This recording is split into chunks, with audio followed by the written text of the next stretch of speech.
good evening to those tuning in from the Middle East, and good morning or afternoon to folks tuning in from further west. My name is Salman, Director of Regional Development of the MIT Arab Alumni Association, a volunteer-run association that was established to connect MIT and the Arab world and create a space for alumni to collaborate and learn. Welcome to the webinar, Paths to MIT, Reflections from 5 MIT Arab alumni and a leading college admissions consultant. So our esteemed panelists hail from a variety of backgrounds and Arab nations, and I will leave them to introduce themselves in a moment. I would just like to highlight maybe something that we think is pretty unique about this webinar, and part of the reason we're pretty excited about it. This is the first webinar that we do wherein the audience we are speaking to is not career professionals or post-grads. It's actually more targeted to pre-MIT or pre-university students. We thought, given the MIT AAA's kind of focus on trying to connect the Arab world with MIT and vice versa, that this is a pretty important audience to speak to that perhaps we don't connect with often. So this is our first attempt at doing it, and we hope it goes well. So without further ado, it gives me great pleasure to hand over to our panelists. Perhaps they can introduce themselves in alphabetical order. Thanks, Salman. Thanks for having us. It's great to be here. My name is Ali Al-Sammarraie. I am the Urban Data Analyst at the Office of the Budget Director in the DC Council. I also consult for the World Bank, and I graduated from Course 11, that's in School of Architecture and Planning, the City Planning Program.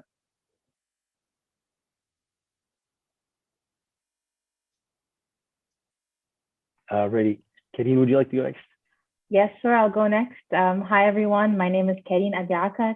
I am a graduate of Course 6, which is Computer Science and Computer Engineering. So that's technically 6-3. I am currently an associate partner at McKinsey and Company. A few fun facts about myself is that I joined MIT thinking I was going to be an aerospace engineer.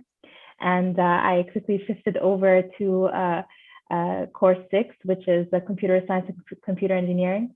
The second fun fact is that I met my husband at MIT, and he was actually an aerospace engineer. And the third fun fact is, since being at MIT, I went on and I did my master's at Harvard. I founded a startup, and then I joined the corporate world. So those are kind of the 3 lenses I'll be speaking from with regards to my professional experiences. And I'm really excited to be here with many friends on this panel, including my dear friend Salman. Thank you for moderating this, and I hope it's fruitful to all of those listening in. I'm sure it will be. Thanks, Carine. So I think we have Edmond, Awad as well, up next. Yes, thank you for inviting me to this webinar. My name is Edmond, or Eddie. I'm an assistant professor at the University of Exeter in the UK. In my work, I work mostly on doing research on the ethics of AI. My interest on this work started during my time at MIT. I did a master's degree, and I also did a postdoc during my time at MIT in the Media Lab. And this is where I started being interested in the ethics of AI. The topic at the time was still new. This is when I basically worked on the Moral Machine website of the project. And it's been one of the best things that ever happened to me since then. And I'll talk about my experience in terms of at least the masters and the postdoc. This is the full time I spent at MIT. Awesome. Thank you, Eddie. So next up, we have Hamada Zahawi. Hamada, are you there? Yes. Sorry, I don't know how I ended up Zahawi as in the alphabetical order. But yes, I'm not from MIT, but I studied down the street at Harvard, did my master's at the Kennedy School. I'm a lawyer by trade. I did international development law, traveled throughout the Middle East, doing that kind of law. I also have an admissions consulting business that helps high school students get into colleges and universities around the world, including MIT, and I'm happy to speak about that today. Thank you for having me, Salman. Awesome, thanks, Hamada. And Hamada will be giving us kind of the insights based on what he's seeing closer to the ground in terms of folks, applications, telling your story, and living your story in the ABC of the personal statements. So we'll get to that after the kind of structured Q&A. So next we have our fellow alumni, Mohammed Jashmi. He's unfortunately, an urgent work meeting came up, so he won't be able to join right now, though he will try to plug in, and hopefully we'll get to hear some of his interesting stories and experiences that he can share with us. But so last but not least, we have Riham as well, that I will kindly hand over to. Hello, everybody. Really excited to be here today and talking to all of you. I graduated from MIT back in 2019. I have my master's from Sloan School of Management. I'm currently working in Saudi Aramco as head of investment valuations and structuring. Prior to that, I worked in BP. My focus was on finance and sustainability. So if any of you are interested in that and pursuing that track, I'm really excited to be able to talk to you about it.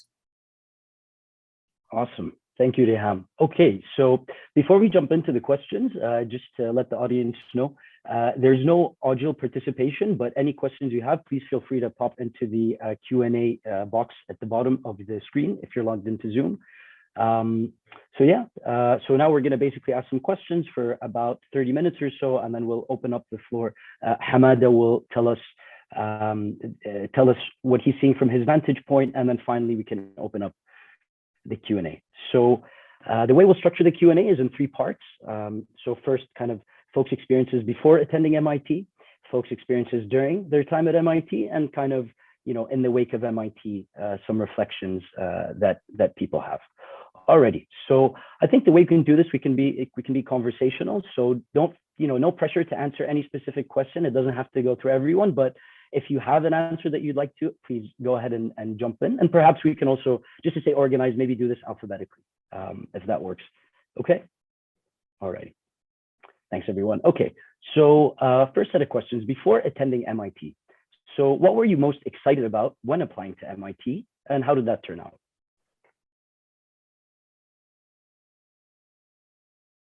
Any takers? I guess I can start in fairness of alphabetical orders. I can just say, I graduated, so I had an architecture background. So MIT was super exciting because if anyone is familiar with Kevin Lynch, there is a huge correlation between MIT and Kevin Lynch. So, when I was applying to MIT, there was a huge excitement from my perspective. Normally people think about MIT as, a great hub of engineering and science and, entrepreneurship. But it is also the best school in architecture and planning in the world. It's been rated so for the past 5 years.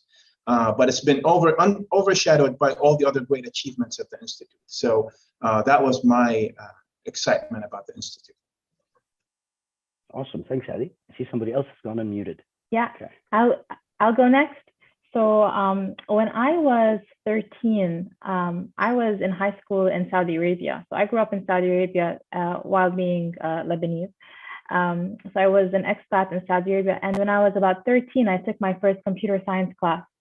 And that basically opened up my eyes to the world of programming and the impact that could have. And very much kind of coming from a background of, oh, I'm going to be a doctor and this is kind of what my career path is going to be. After taking this first year of programming and then a second year of programming and then doing my third year of programming, so I did like 3 years in a row in high school, I was so excited to be able to go to the kind of the top programming university of the world. And while I was very nervous that I would also be amongst the brightest people in the field, I was also very excited to get to learn and participate. When we get to the part of the questions about how it was like in the first few months, I'll give more detail about the variety of students and the diversity that people come in with different experiences, different skill sets, and very quickly you realize that you're in a very big pool of very interesting people. So I really look forward to mentioning that and exciting all our listeners here today on that front. Absolutely. If I can go next, I would say MIT was one of my dreams. I decided in my career to go for school to pursue my MBA. And when I did that, I compared between two schools, London Business School and Stanford and MIT. And what I did is I went and spent one day in the school. The sheer amount of classes that I attended during that day, and I encouraged people to go, and if they could, of course, given the COVID and the circumstances we're going through, but if you can go and sit in the classroom and get the feel of it as well, be there, see the professors, see the innovation, see the technology, the media lab. I know Edmond is from there, so he can talk about that. I was super impressed. And I couldn't wait to be able to go and apply and go through the process and be part of that place.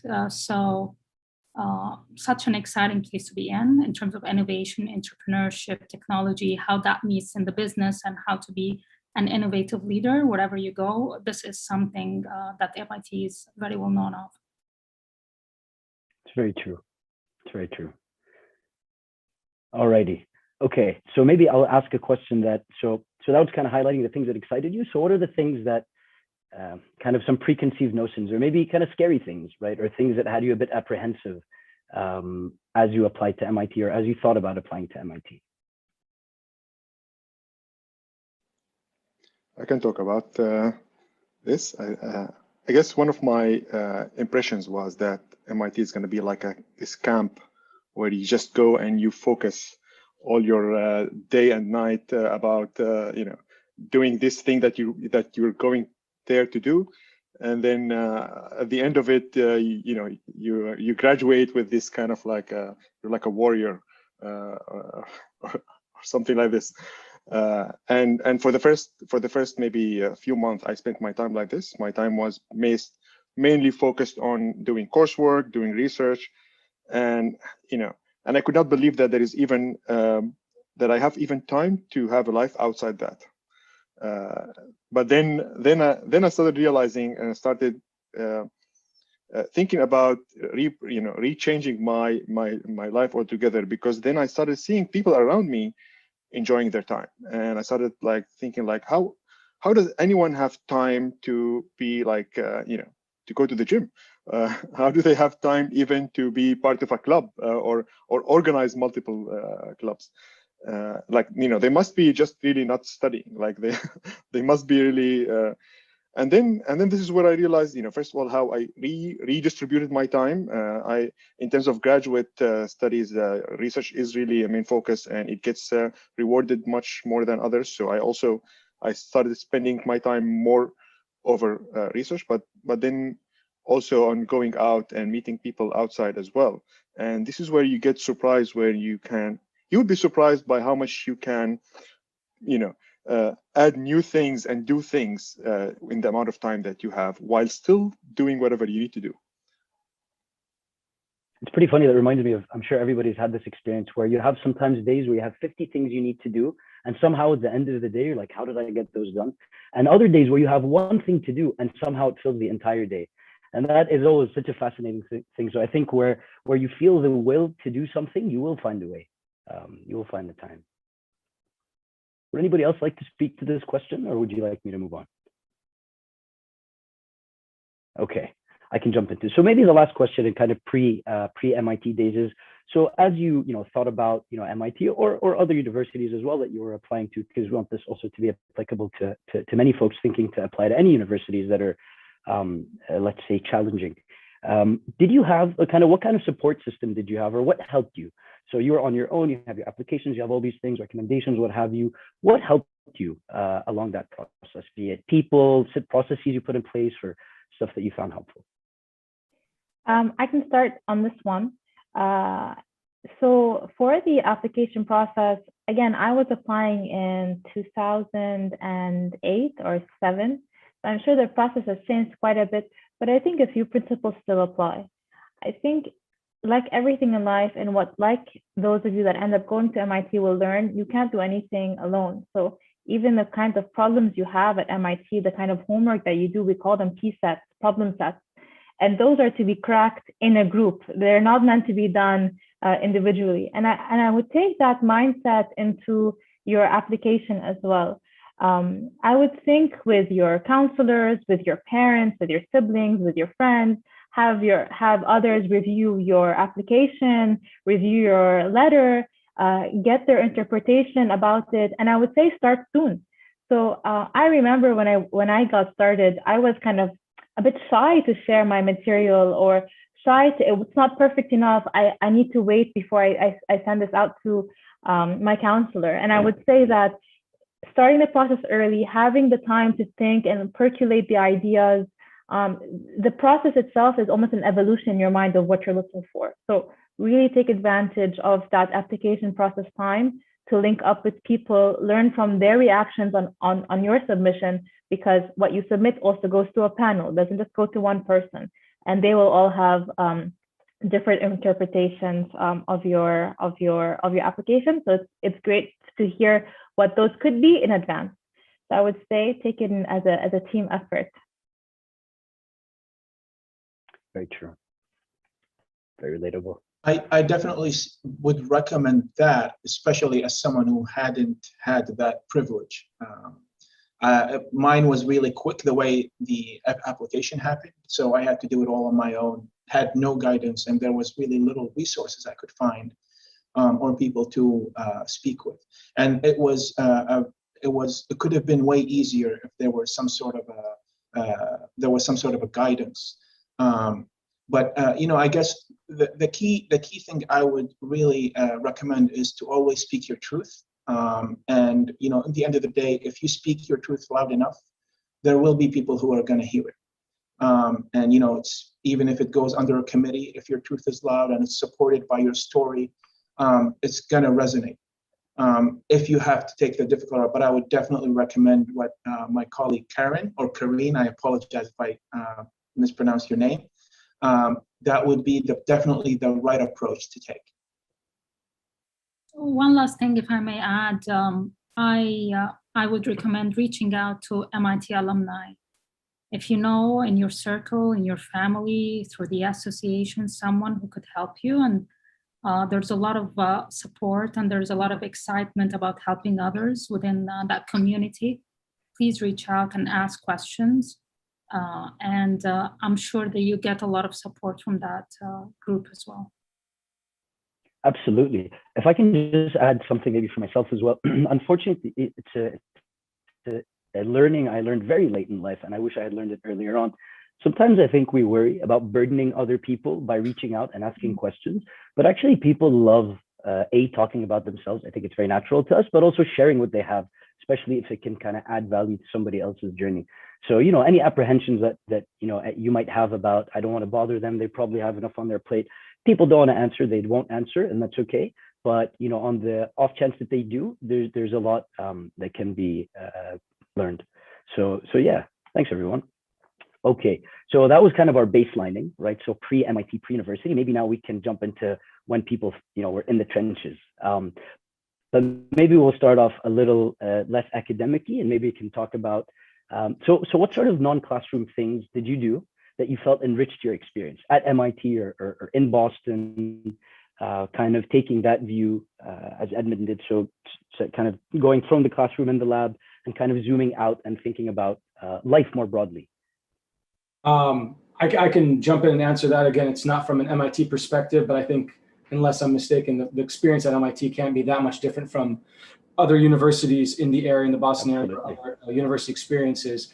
When I advise students, I try to tell them in terms of how to maximize their experience. Really comes down to like 5 core areas. Obviously, one of which is academic.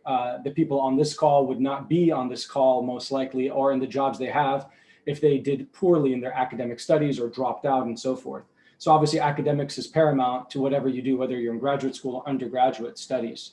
Another area that is absolutely critical, and I know some of my colleagues here that I've studied with or worked with have taken on leadership activities on campus, and that's also helped them continue afterwards. I think Eddie said it well. How do people balance between academics and their extracurriculars? And I think the very, very important factor right here is that you need to really invest your time also in extracurricular activities, especially taking on leadership experiences.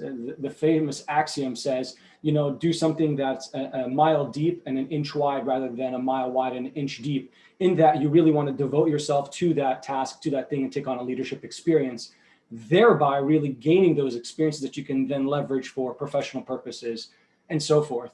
And a couple of other things that I found very important that's helped me in terms of my experience when I was a college student and then helped me later in life is fitness and mental health was absolutely critical.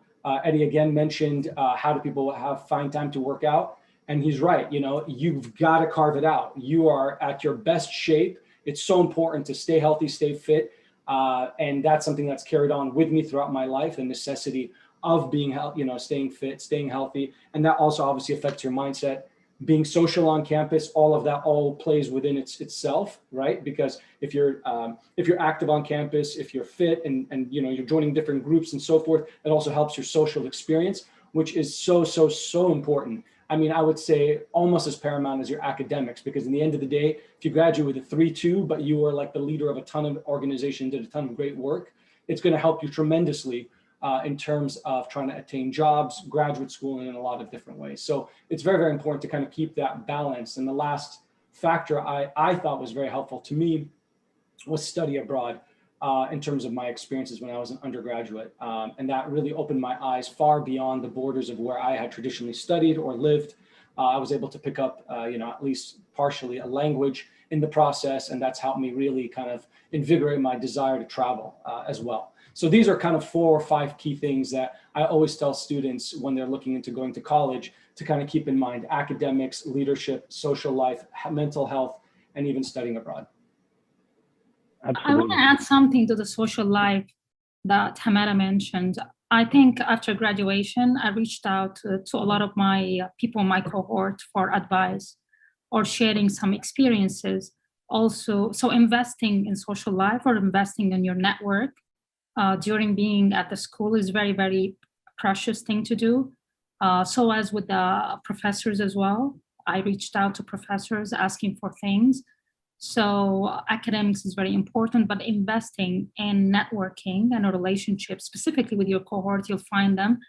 We were a cohort from 38 countries, different industries. You can imagine from neurologists to cryptocurrency people to coding to, you can imagine in each and every facet of the industries that you could get in touch with and ask different questions and ask for help, exploring different things. So I find it a very valuable thing to keep the network and invest in it as well. It's a very good point. It's very good. I think sometimes we fall into the trap of feeling like we're going to be here for a while, and then you blink and you open your eyes and you're like, oh my God, it's graduation day. And I kind of wish I linked up with that person a bit more. They seemed like they had, some interesting conversation to share. Fully agree. All righty. So, okay. So I guess this next one is maybe a bit more tactical. So how did you address the issues of like focus and prioritization? So we're now talking about, let's not just focus on academics. There are other things that matter and are integral to kind of a life well lived and a good college experience. How do you manage the focus and prioritization? You're in a new environment, you're a new person. I assume a lot of us lived under some sort of family structure with certain constraints, and then boom, you're free, you're young, you're like invigorated. How did you manage? Maybe, oh, go ahead, Edmond. No, it's fine. Started. I think everyone should know that it's totally normal to come into college and find yourself completely out of whack. And it'll take you some time, especially if there are undergrads listening. You're 17/18. In some cases, you might be slightly older or younger, and you're coming into a brand new environment. And so I would urge people to take it easy on themselves in their first semester, wherever they end up going, because it is a new experience that is very challenging. It has new requirements on yourself, and what you held to be true before, which is food on the table, clean bathroom, all of these things are no longer true, right? You have to manage for yourself. And so I would always tell students wherever they go that just keep kind of open mind and open heart, and keep yourself a bit cool. And for me, how I did that was, as I think Ali was saying, and Riham as well, is to invest in a social life, and Hamada was mentioning this as well. Is to invest in a social life, is to find quickly, or kind of quickly, a group of people that you can talk to, that you can share your stress with, that will take you to a cafe and study with, that will pick you up when you're feeling down, because it's a two-way street. You will be there for them as well. And so it's important to create a little bit of that coming in. And so that's what I did for myself. I also had a bit of a policy. So I worked super hard. I think I at sometimes averaged very little sleep. That was kind of the norm. I always, though, made sure that there was one day on my weekend where I just completely unplugged. And if that meant I had to work completely Friday and into the night, and then Sunday into the night, at least Saturday I knew I could take a little bit of me time, run my errands, hang out with my friends, and so those were kind of my two priorities: a full day to myself, and to do whatever I wanted to do, and a structure, some form of friend group that could always be there for me when the going got tough. Yeah, I would also want to add to what was said, that being, what helps focus, at least from my perspective, was that this is not a sprint, it's a marathon. So you would need to space out your tasks and goals to be comfortable, but not too comfortable. And also, my recommendation for anyone who would be incoming into the school, to remember why they came to MIT, but allow the process to evolve that. Don't get fixated on why exactly you came to MIT, but use that as an anchor to help you develop at this institute. That's kind of my personal take on it. Eddie, I think you had input too. Yes. So I guess for me, part of it is really trying to think what is really important, and what does it mean to achieve what I wanted to do, or what does it mean to be successful. I think we all came to MIT with some kind of conception about what it means to be successful in this place. And this was shaped and influenced by what other people around us tell us, right? And I guess big part of it is being like, getting high grades in coursework, in some courses, for example, or some kind of being especially skilled in mathematics or physics, or very theoretical or abstract, or some kind of cognitive kind of task. And I guess it could be very challenging to try to just keep your, to put this as your own way of success, especially, trying to compare it to yourself, to others around you, and, thinking about this as your own way of evaluating whether you're doing well or not. I think you have to keep an open mind to think about what it means for you to be successful, and to be, doing the thing that you're trying to do.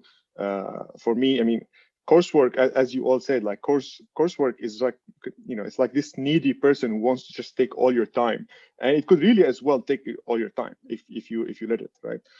So the goal is to think about what are other things that you want to have in your experience. It's not the only thing that you want to do. It's just the thing that it is, right? So for me, it's just really to to lead my, I guess, tame your perfectionist as well, and it's fine to not do things perfectly, and just let it go, and just do other things, and drop some things out. Absolutely. All right, thanks, y'all. I think we're getting into the weeds now. This is great. Okay, so now a bit of a more challenging question. So pardon the pun when you hear the question itself. So what were some like key, I'd say one or two, it's up to you, it doesn't have to be multiple, but like some real challenges that when you think back, you're like, man, that was really tough, and kind of beyond academic courses. So that's the caveat. So something life related that's not part of your coursework, and kind of how did you overcome it? And if you didn't, that's also fine. If you didn't overcome it, how do you think about it now? What do you think its impact has been on you? I was talking to a friend of mine yesterday about our experience in MIT, and we said, would there be anything that we would change? And we agreed no. I would say one of the things that two things I had in my mind when we were talking, it was fear of missing out. There are all sorts of cool things happening around. I mean, be it courses, be it activities, be it going out with friends or doing different things. And there's always something happening. And there's always a fear of missing out in a class or something cool happening. So I would say it's your own experience. Whatever you get is going to be good enough. I'm sure about that 100% right now. And I mean, the friendships, the courses, the whole experience, take it as a whole. And then the other thing is maybe you'll allude into in another question, which is the imposter syndrome. You have all sorts of smart minds and cool people around you have done a lot of great things. And you always think, oh, I'm not that smart, or I'm not that cool, or whatever. But then comes a point where you find that it is different type of smart that you have. You are as smart and maybe you're ahead of some people that you thought they were ahead of you. And this happened with me. Specifically at the first month or so, I was looking around a lot and comparing, and what happened to me afterwards is I learned a lesson that they are different, they have different experiences. What brought them here is different than what brought me here in terms of experiences and knowledge and culture and background. But what helped me a lot is how can I learn from them? This is the game changer for me. Like, I have something to offer, they have something to offer, and then how can we exchange knowledge and how can we grow together? I find MIT as an experience that you could grow academically, but also personally. And that was a big lesson for me. It's very interesting. Sorry, before the next person speaks, I'd just like to throw in something that's interesting there, whereby it's funny because I think imposter syndrome is very uncomfortable, and it's a bit, if you had to ascribe to it one of the two words, like competitive or cooperative, it would be much more in the competitive space. And I think it's very interesting how you framed it towards that, and like realizing that everybody has something to bring to the table. So you're not actually fighting over one pie. It's a pretty big pie. You're just learning how the slices are large, like each of them, and they fit together quite well. Sorry, I'll stop there and hand over to the next person. I just wanted to continue on that same idea, because I think an important aspect is that we always tend to tie our assessment of our value and our worth to our cognitive ability.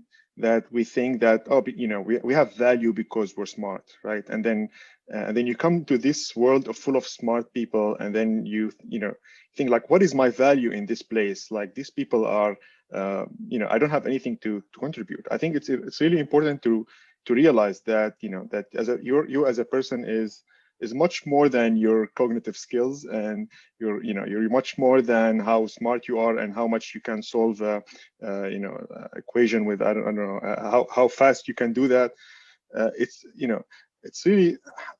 There's this story from I have a PhD, friend of mine, a PhD student at MIT, and she was last year, there was some kind of news about how COVID could have a long-term effect on, if you get COVID, you could have long-term effect on your cognitive abilities. And she was kind of like scared, like, what if this happens to me? Like, what is my value in this life? And kind of like, in a way, it's kind of mirrored also my thinking around also same time, like, we're not really just how skilled we are and how much, cognitive you are. We are much more than that, right? So I think it's important to keep remind yourself that you have this is just like reducing yourself into this one dimension.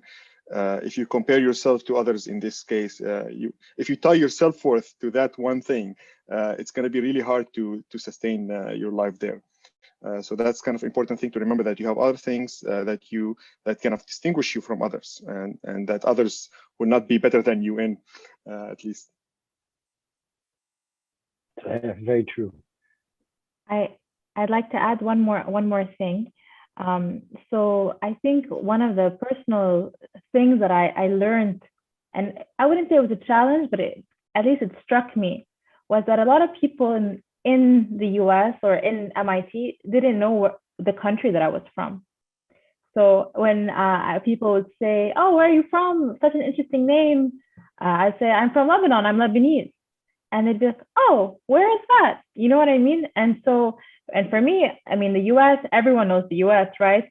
But not everyone in the US knows about where you are from and what that means and what that's like. And so I would say, I was thinking what would be the right place to compare Lebanon to. So I would say it's neighboring Israel, it's next to Egypt or Jordan, and sometimes that would ring a bell, but not always, right? So I think that was just something that struck me, that I had a contribution to make on campus, which was to allow people to know more about the Middle East, and I mean, at least listen more to like what Lebanon is, and I actually joined the MIT club of Lebanon, the Lebanese club at MIT, and I eventually became the president of the club, and always participated in international fairs, and that was to do two things: is to have a good time with my friends, and also to a bit spread awareness. So I think that was just something to get accustomed to, because I had never, I mean, even in Europe, people know the Middle East, right? And so it's definitely something that stood out to me when I joined. I hear you. Yeah, I think, if I may speak, I think to what Riham said earlier, FOMA, with the fear of missing out, was really huge for me. And I'm not talking about academic courses, but all the other things, the amazing things that happen at MIT. There are like, crazy things happening at the Media Lab. There was a hackathon. There's like, oh, but what about the, we're going sailing. Oh, we're going to the Shamrock Peninsula and Beacon Hill. So there's so much going on. And I think it's, the way that was for me to address it was to develop the right mindset, the right attitude. You can learn magic from wizards or laugh at their oversized hats. So, it's just how you approach things, and how you tackle them is really what matters when you're there. And you'll find the way once you develop that right attitude. Yeah, I think also something that has been said, and maybe I'll state it explicitly, that I've heard from everyone, which is that I think we often worry about how will I optimize for my experience, and the reality is kind of trust your intuition, and you'll don't trust it too much if you're like on the extreme, but trust it to an extent, and believe in yourself, and you will be able to have an enriching experience, even if you don't check all the boxes that you think you need to be checking. So Carine, I think you gave us kind of a natural segue into the next question, or maybe line of questioning that we think about. So first we spoke about kind of pre-MIT, now we're talking about general thoughts, anxieties, how to balance and prioritize challenges. And then we kind of go into the unique, as Arabs or people of Arab, linkages. What unique parts of yourself, not just as a student, but like as an Arab, from your culture, background, context, came out, or did you employ, or was there, and how did you find that helpful? Did it serve any purposes? I mean, Carine, you mentioned the example of being explicit about being from Lebanon, and you realize, okay, there's a role I can play here. And it's good that that's something that you wanted to do. Maybe for others, that's not the case. But I'm just wondering, what part of your Arabness, if you will, kind of came out, and how did that play out? When I applied to MIT, I applied as a US citizen, and I am. But I'm Egyptian by background, and I elected to show up to the place as an Arab Egyptian. That was my choice, and I think us as an Arabs in my cohort, we created the Arab group. We were very well known that we were from Saudi Arabia, Egypt, Algeria, and Oman. And what we elected is to be one group, to be very well known, to be ambassadors to our nations, to our countries. What Carine said is very well known about the US, that it is the US and then the rest of the world. So you would face that. That is very typical. But as well, representing, the views about women in the Arab world, how we behave, how we're viewed. You could find people getting shocked about how we carry ourselves as a woman, how we are determined, we are professionals. So I think one of the things that was very fruitful is having ourselves as one group. This is what we did at the first couple weeks our Omani friend. She was an engineer from Oman, and she created that group, and we will know the Arabs in the cohort. We created several events, introducing them to our culture, our food, our music. And I think after we finished, there was a trip that is organized to the cohort to Saudi Arabia. So that is also introducing to our countries, and that is helpful at a point in time because there are investment opportunities that could come to the Middle East through that. We had collaboration, people asking to go to KAUST over here and see it, and how can we link that to educational opportunities in the US. So when we are there, we're not only representing ourselves, we're representing our countries, and there's all sorts of opportunities and all sorts of doors that we could open to the region as well, just by being a student over there, talking to our professors, bringing them here. So it is very important to keep where we're from in our minds and in the background. I think this is how we approached it in my cohort. To continue on the same idea, I think one thing in anthropology and our societies are considered collectivists. We think about ourselves as part of a group, and our loyalty to the group, to the people who are close friends or extended family members, as you know, we have our loyalties to them more than let's say to the general state in general, which is something that is a little bit different from the Western culture, where people are more like individualists. They focus on the individuals, and there is nothing that is better than the other. Obviously, I mean, each one of them have its own values. Obviously, like there's kind of liberating to think about individualist values as well.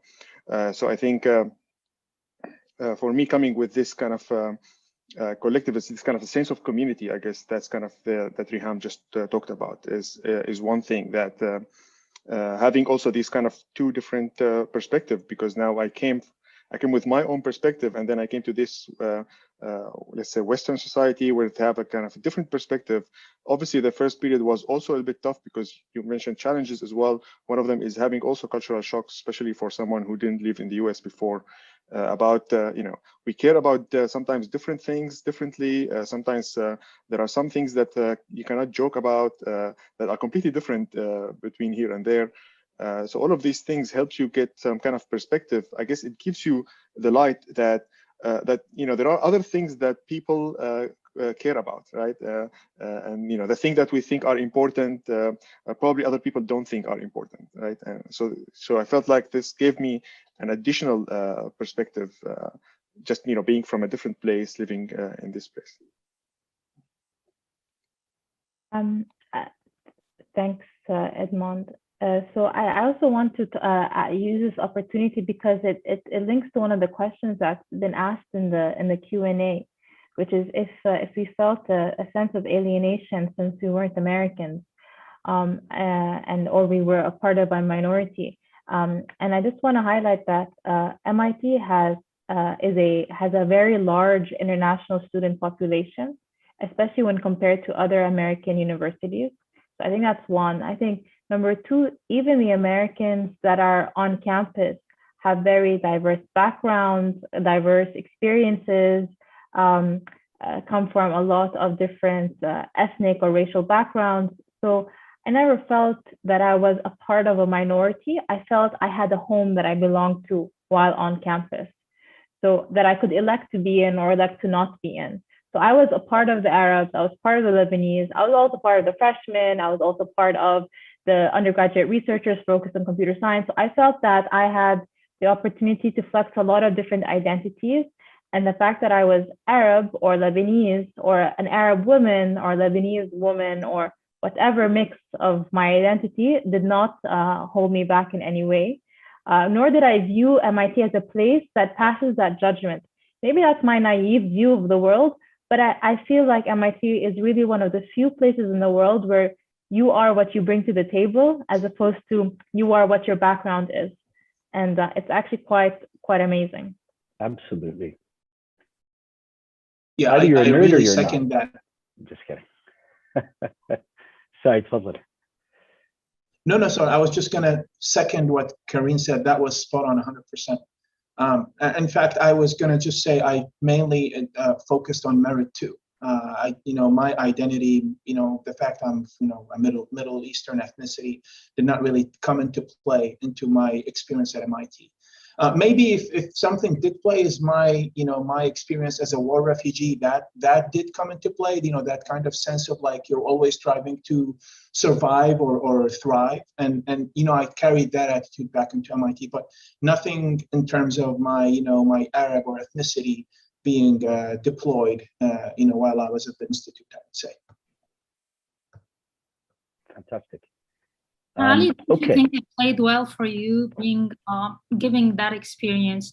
I think because of the lack of a lot of students, I mean, the schools, and this is for the public school students, because institutions like MIT or Harvard, they like the diversity. It's very, very important for them to have diverse school representation between Arabs, Middle Eastern, different ethnicities. So that puts you in a very good position for those who are applying from the Middle East, whether women or men, females or males, and having that experience, thriving to make a change in the world.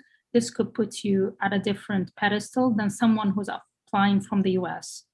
You're ahead already by applying from the Middle East. That is not a promise, but they really like diversity. They really like people coming from different parts of the world. And if you play your cards well, show that you do extracurricular activities, you're trying to make a difference. I mean, I had a good colleague from MIT. She's in MIT right now applying for her MBA, and I helped her with her application. What she did, she volunteered for the vaccinations here in Saudi. And she wrote that, and that was something that she was asked about during her interviews. So there's all sorts of things that you could show and differentiate yourself when you're applying, for sure. That's a great point. It's a great point. Thanks, Riham. So this is some great conversation, let's say. So you guys are making me actually have to cherry pick the questions now, just in the interest of time. So let me ask one more that I think is a big one, and then we can. So let me ask for a sec. Is everybody okay going maybe 5-10 minutes over the hour, or is there anybody whom that doesn't work for? Okay, awesome. So this one I think is important, and maybe I'm projecting here, but so imposter syndrome. So it's interesting how it has a label, but its definition basically is, feelings of inadequacy that persist despite evident success. And I know we touched upon it, Riham, you had mentioned it, but I'd like to just give everybody also the opportunity, if you'd like to share anything explicit about it. So, how it feels, and, if this is, I'm sure this is relatable to folks. And then also importantly, how did you, deal with it between yourselves? Because a lot of it is in your head. And so, what helped you, if this is something you experienced? Yeah, imposter syndrome is something chronic for me. It's like ADHD. I think, can you hear me okay? Sorry. Yep. Yeah, I was going to say it's like ADHD. It's something that you just have to recognize and work around. For me, the best way to work around, and I'm still by no means resolved of it, is really making a list of my accomplishments year on year, and then talking with my loved ones, primarily my siblings, who know me very well, so they would give an honest feedback. And that's if that feedback is coming from a loving place. So I would say these two things: recognize your worth, and then seek the advice from someone who loves you and who you'd feel comfortable to be guarded down and hear fully their feedback. That's for me, and this is by no means me saying I found a cure. It's just something I deal with on the regular. A very fair point. And if I could just point something out there, I think this is something that I do as well, and I've found that it's also okay it's the frequency with which you get it. So it's not like at one point in time somebody tells you, hey, you're great, this is honest feedback, and then you carried it over forever. It kind of depletes, especially when you live like intense lives and are always in challenging situations. So also being comfortable to come back to them and say, hey, I'm not emotionally needy, however, I'd like to hear the fact base that you have about me to help offset a little bit of what I'm feeling about myself internally right now. So yeah, absolutely. Yeah. If I can add a very short story, just to make this really real, to further make this real. The panelists are doing an excellent job at explaining it. My first day of classes at MIT, I had taken an AP mathematics class, so AP calculus in high school, which is basically a college level calculus program class, and I did very well in it, which meant that I could skip the first course and I could make it to the second course in calculus. And I didn't even go to the I didn't even make it to the course on the first day. My first day was a breakout. I forgot what we called it. It was like the teaching assistant. Yeah, recitation. It's a teaching assistant, not even the professor, running through some like material. I remember that moment so clearly because the teaching assistant was going through like different things in calculus, and that of course you already know this, and of course we're not even going to do this anymore. Like this is all the things that we're expecting you to already know, and we're going to start like 10 steps ahead, and you know what I mean. And I remember it, and in that moment I was like, oh my God, I have no idea what any of this stuff already is. I'm supposed to know this already. And I remember walking out of the class just like completely overwhelmed, and I started to cry. And actually, while I was crying, I walked over Killian Court, which is the court, the image behind the Salman, the background of Salman. And I remember just standing there being like, wow, maybe I shouldn't be here. And it was my very first day. Let's say that moment, you have to kind of pick yourself up and like commit, being like, maybe the next one will be better. And it does get better, but of course it's quite cyclical. You have highs and you have lows. And it's important, as Riham, Ali, Edmond, everyone was saying, that the most important thing is to find a group of people that will cheer you on and say, it's okay, we didn't get it either. We also didn't understand the content. Actually, that's what happened. The next day in the actual calculus course, I sat down and there was a lady sitting next to me, and I said, did you understand anything in recitation yesterday? And she was like, nope. I was like, okay, good. And so it's important to create these moments of affirmation for yourself sometimes. Absolutely. When we arrived to the orientation at MIT, the person who was leading said, I want to tell you all that none of you was accepted by mistake here. So that was a very interesting, nice way to put us into this mood. But I think, as I said before, I think don't tie your self-worth to how to a predetermined or predisposed kind of idea of what is success. And I think you can make your own measures. What you think is the best thing to do is what you can decide. You don't have to to subscribe to whatever other people telling you is the right thing, because otherwise you could be a fish and try to judge your worth based on how much you can fly, for example, right? So and we don't know, there's no one form of success in life in general, right? So you shouldn't really try to put yourself into this position. Absolutely. It's interesting. So I feel like this is a kind of very know thyself type point, and be comfortable with what you find, right, when you know yourself. So maybe now we can switch gears. So thanks everyone, that was great. And maybe we can switch gears to Hamada, who can tell us a little bit about, you know what, actually, let me leave it to you to introduce. I think you do a much better job than I would at the content we're about to jump into, but it's about knowing yourself and telling it. I believe so. All right, thank you. And thank you to the panelists. I think you guys set up a very, very good animated, but more than anything else, a very personal account of the experience. I guess like you, I also studied abroad as an international student and came to the US. When I was young, then went back to the Middle East and then came back to the US. And I went through a bunch of different university types, public schools, private schools in the UK and so forth. But it really is very comforting to hear everybody's experience, that not only did you thrive as Middle Eastern students in MIT, but also as MIT students in the Middle East in general now, and as part of the alumni network. So I applaud you for that. In terms of living your story, living your life is something that I've kind of constantly pushed forward. And it seems counterintuitive when you think about it. When you're applying, I'm not sure if the students here on that are participating are, freshmen, sophomore, juniors, or seniors. But if you're someone who's not a senior yet, you have the opportunity to shape the experiences that you're going to be discussing in your application. And it seems almost as I said, counterintuitive, like the Twilight Zone, in the fact that you're having an experience today that you can speak about in a year's time on your application. So if you can indulge me, I'll quickly share my screen and show a couple of quick slides for the students. Can everybody, Salman, can you see that? Awesome, cool.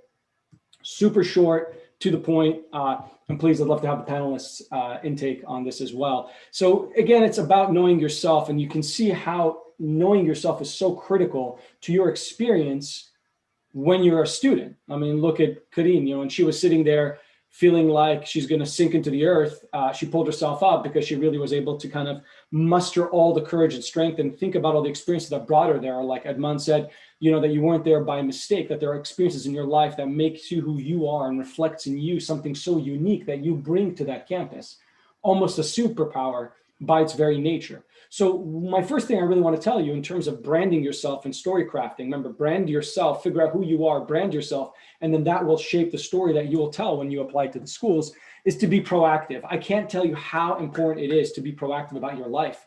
Don't expect to be sitting back at home and just let things kind of come to you. I think Riham mentioned the fact that one of her colleagues was helping with COVID in Saudi Arabia. She was being proactive. She could have sat back, hunkered in at home, not really thought about doing much, but she decided to go out there and do something about it. And that was a story that she was able to discuss on her application materials and in her interviews. So be proactive about life. Don't sit back waiting for it to happen to you. Go out there and make your life happen. And again, it sounds counterintuitive, but it's true. And that's why for me, I'm motivated to keep seeing and traveling the world, to engage in sports, and to be on panels like this, because I learn from other people on these panels, and being proactive allows you to grow as a person. Embrace the challenges. We speak about that constantly, about taking those risks. There's so much data that comes into understanding who you are and how other people will understand you through the way that you handle a challenge, that you take on a risk. COVID was a classic example. How did you fare during COVID? Did you improve as a person? Did you help other people? Did you become more isolated? Did you focus most on yourself, right? And so through those challenges, you find who you are, and you can express that in your application.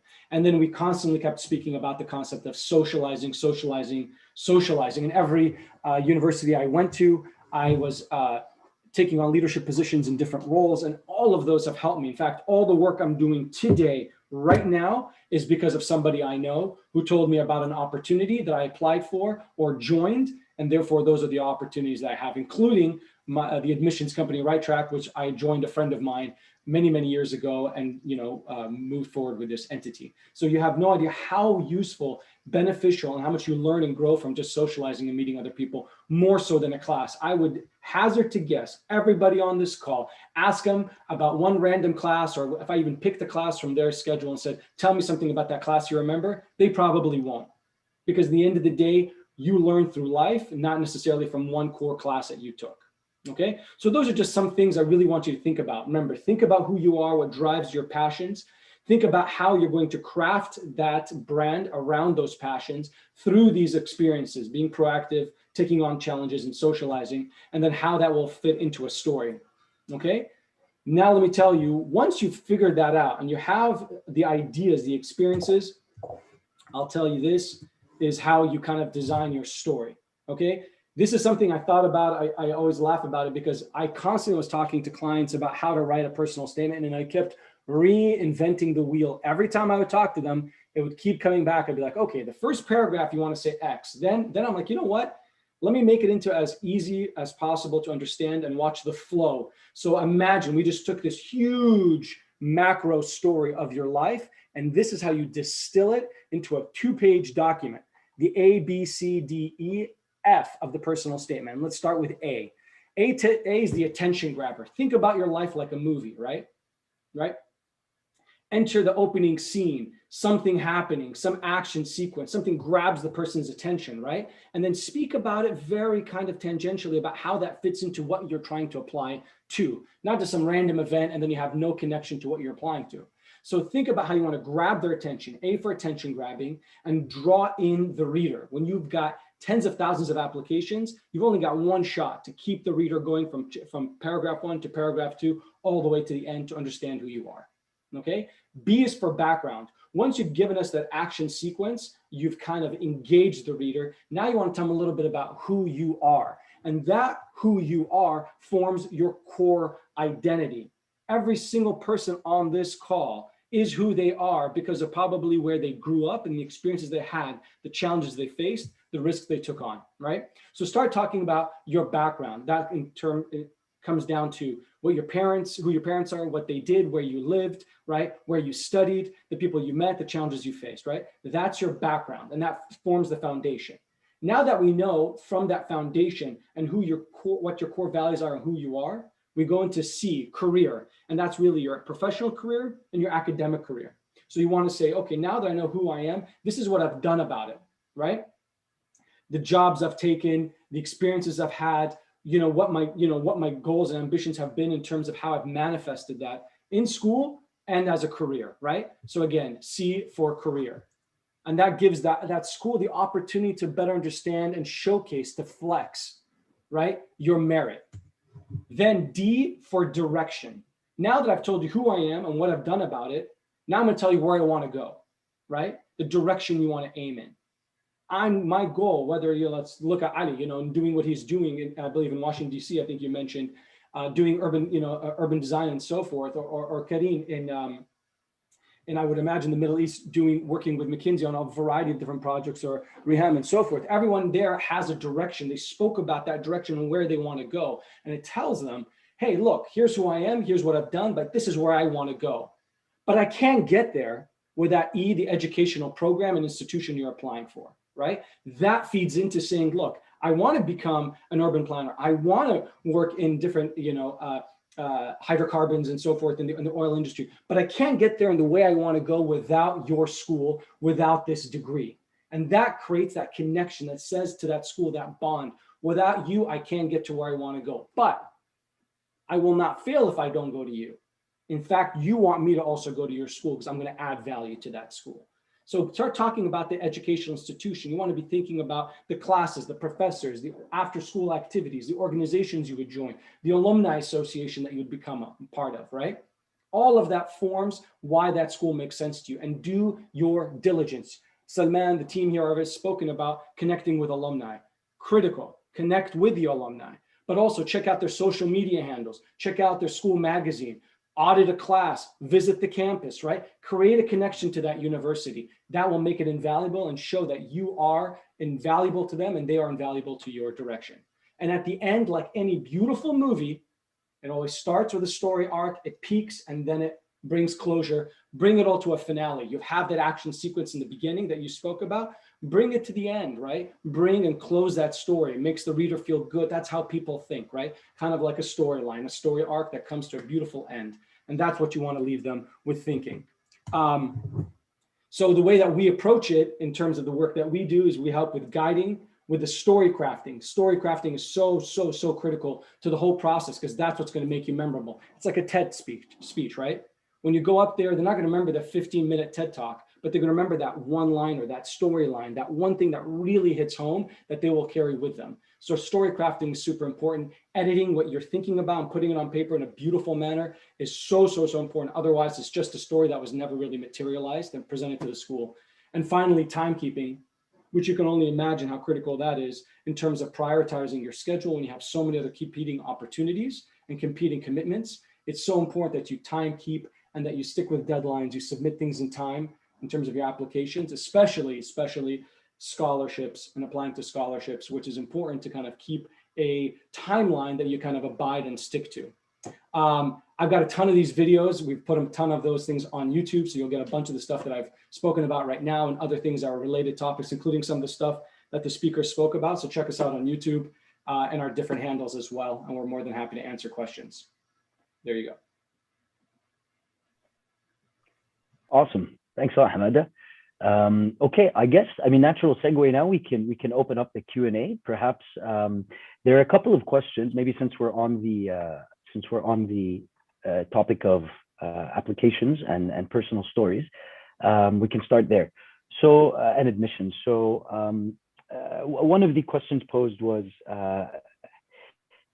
the question itself is how realistic, I mean, the summary is kind of how realistic is it, or what are the odds when we think about students from the Middle East and their chances getting into good universities, in the US. I think, this panel is a good representation, but I also know we're just, 5 people. So I guess maybe a question on stats. Hamada, might you have these off the back of your hand? If not, I'm sure we can get back to people in writing, but just wondering. Stats for what?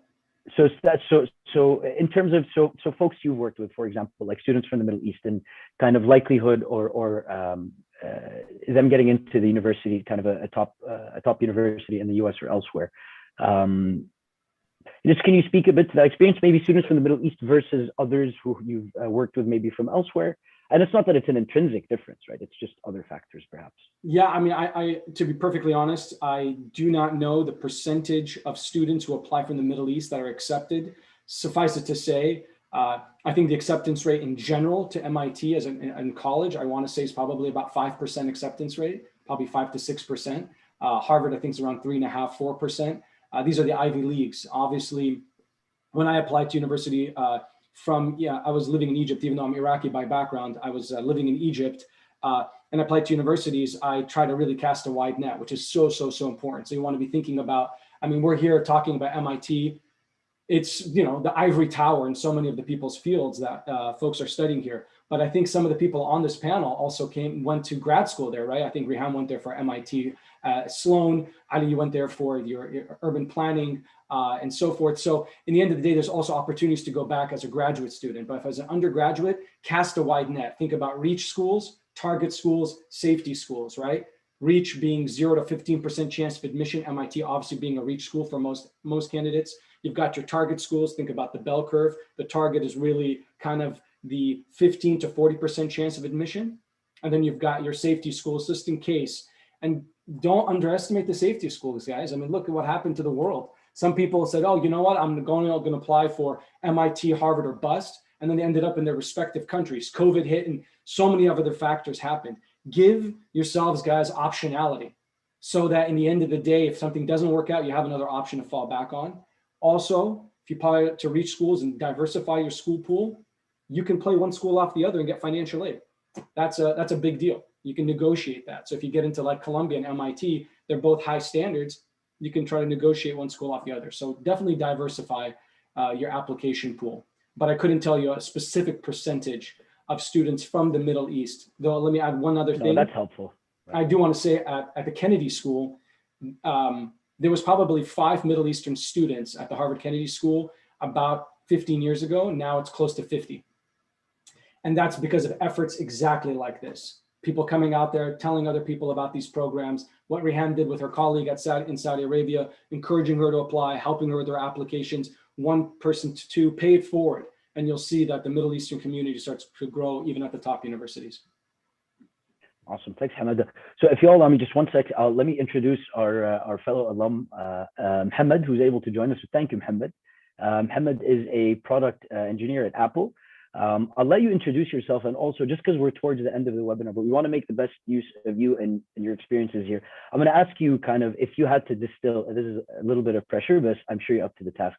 Kind of, if there's one takeaway that you could leave folks with, so you don't have to answer now, we'll ask a couple other questions just to allow you to kind of come up with your answer. Kind of a message that you would like to share with the audience, whether it's a learning about kind of yourself that you had, pre-applying while you were at MIT, any insights gleaned, or anything maybe that you know now that you wish you would have known then that could be helpful to folks. If you'd like to answer now, please, by all means. If you'd like a minute or two to think about it, we can also address other stuff on the Q&A and then come back. Would that work? Yeah, I'd like a minute or two maybe, Sure. just for me to make sure I'm communicating the right message. Sure. Go ahead, Mohammed, no worries. Okay, alrighty. So another important question here is, okay, so let's say you're, one of the questions, and I think this applies as well to other folks in similar situations. So I'm at a public school. I'm a public school student in KSA. Sadly, my college won't know my classes rigor, especially that I'm going test optional. Do you think you had something that made you stand out, like a wow factor within your application? and I know it's a bit tough to know, given folks weren't on the admissions panel themselves. But if you could identify something maybe that you thought really made you stand out or helped differentiate you when you applied. I mean, I don't know if this really was, but myself, for example, my personal statement, I framed it as just me snowboarding down a mountain, and I kind of just used a lot of metaphors for trying not to die as I reached the bottom of the mountain. Not in those words, but finding ways to kind of just be playful about how you talk about life, and through different maybe lenses. So that was my thing. If anybody has anything they'd like to share, that'd be great. I think, Salman, we answered a similar question, you and I, because we were there around the same time for undergrad, and my equivalent story, I think it was, what skill do you have to use to navigate your life? And yours was snowboarding. I actually used playing the piano as something that to stand out, and it wasn't the actual. I'm not the world's best piano player by any means, nor, I mean, I'm sure my neighbors play better piano than I do, but I used it as, how do I learn how to play a song? And I said I would break down the sheet music. I would take like one hand at a time, and I basically used it as a metaphor to how I go about problem solving. And that was kind of an interesting way to respond to the questions that they had asked. So I would push everyone to kind of think like 10 levels deep in terms of what can they share that not a lot of people would say.